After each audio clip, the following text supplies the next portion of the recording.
debt today because I know it's something that comes up a lot on people's minds. It comes up a lot when I'm on discovery calls with people that want to invest in a coach, but they don't want to go into debt. So I get it that debt can feel like the weight of the world is literally on your chest and on your shoulders. And it can feel super overwhelming. Most people have a really negative relationship around debt. They have a negative mindset around debt. And there are some money experts out there that operate from a place of fear and scarcity and tell you that debt is the devil and it's the worst thing that you can have.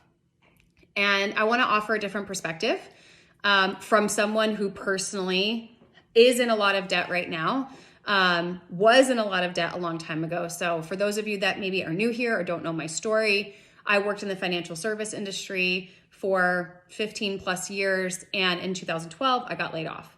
And I ended up in over $100,000 worth of debt, everything from student loan debt to car debt to credit card debt to unsecured debt to back taxes. Nothing that I actually owned other than my car. I wasn't in house debt.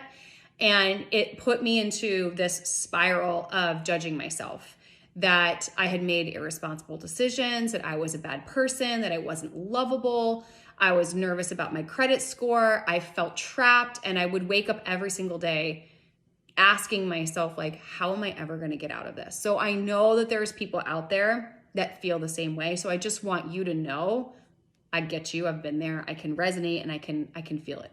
And it's interesting because in 2019, I went through a big transition again. My network marketing company restructured and I lost all of my income in a matter of 2 months. Again, a multiple six-figure income pretty much overnight. And as a result, I ended up getting back into a lot of debt, and I'm back in 6 figures of debt. So it's interesting how patterns repeat themselves. And this might be a topic for another live. That's not the topic of what I'm meant to share today. However, I believe that situations and patterns repeat themselves in our life because we're meant to learn a lesson. And I was meant to learn a big lesson. So, but I want to talk about debt for a second, because in 2012, when I lost my job and I was in all this debt, I had a really negative viewpoint on being in debt, what it meant, the judgment and shame that I carried around with myself. And I know a lot of people feel the same way. So let's talk about this from an actual logistical standpoint. If you are over leveraged, meaning you have very little cash flow coming in and you're sending a lot out in terms of debt, that can be a really challenging place to be. If there's a intention behind it, if you're over leveraged because you've made a lot of investments in your business and those investments have yet to yield a return, it can feel really uncomfortable. However, you can shift your perspective around it because that money was used to invest in something that's actually going to yield you a long-term return. So for example, if I told you that in order to generate $1 million in revenue this year in your business, that you would go $100,000 in debt, would you do it? Fuck yeah, I would do it, right? It's worth going 100K in debt if I'm going to make $1 million in revenue. That's a really good return on my investment. Even though it might not feel really good in the very beginning, I know that the reason why I'm leveraged is for a greater purpose. Now, when it comes to consumer debt, credit cards, college loans, things like that, it can feel really icky. And it can feel like a never-ending hamster wheel. Now, one, the way that you utilize money is really, really important. I did an IGTV on the energetics behind spending versus investing. Definitely go check that out. Just scroll back and you can listen to that.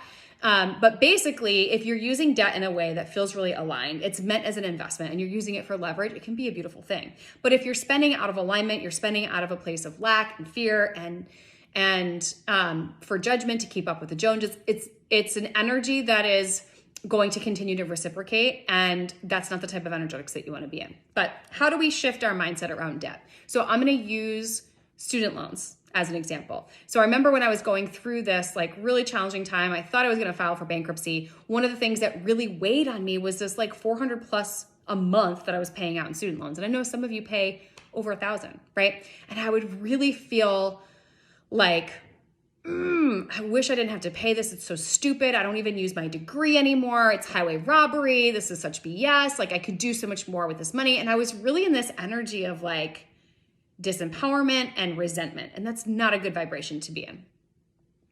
And then I stopped and I really thought about what I was paying for every time I was writing this check to Nelnet, which is who holds my loans.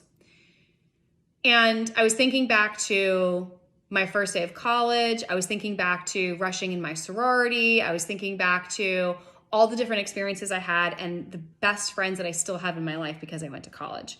And the experiences that I was afforded because the universe made this debt available to me. And I started to think about what my life would be like if that wasn't available. Like, what would I have done? I wouldn't have chosen that college. I may not have been able to go to college. And as a result, I would have missed out on 4+ years, it was 4+ years, of experiences and friendships and connections and relationships and people that are actually still in my life. So, wow. Like, every time I pay my student loans now, I actually have gratitude. I'm like, thank you. Thank you that this abundance was available to me. And now I've received the benefit of that. I was able to go to college. And as a result, I've been able to receive all these amazing experiences and these benefits and these relationships and these people. And in order for that to be an equal energy exchange, I have to pay that back. Same thing with credit cards, right?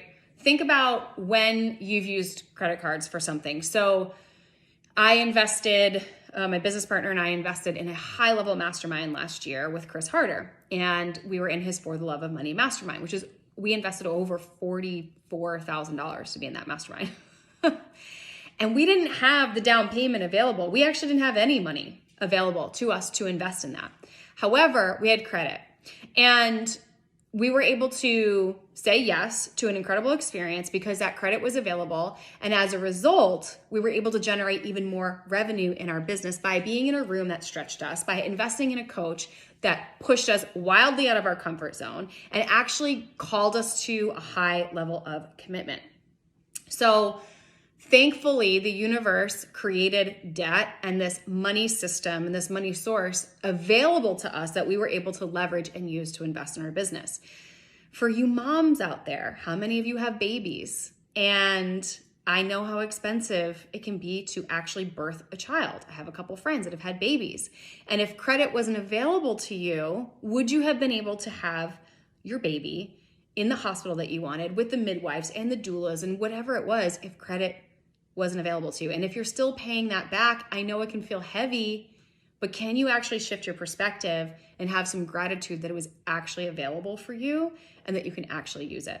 So this is how you can shift your energy around debt. This is how you can get into an energy of gratitude and abundance. And when those credit card offers show up, use them as leverage. Like, don't be afraid of debt. It's just the intention behind it and how you utilize it. If you're using it from a place of lack, if you're using it from a place of less than, that you need to impress somebody, that you need to keep up with the Joneses, that this thing that you're buying, this handbag or this watch or blacking out at Target is actually going to make you feel better about yourself, you're wrong. And that cycle will continue to perpetuate.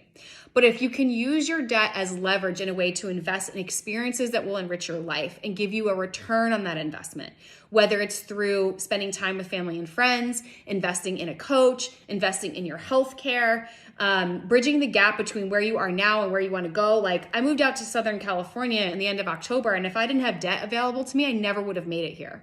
So that was an investment in myself. And as a result, I can 10x that investment because I'm in a different vibration. I'm around different people, right? So I would love to know if this has helped you, if this is going to free you from that heavy, heavy feeling that you have on your chest around debt, and how you can start to shift your perspective and see it from a place of gratitude and notice what happens when you do that.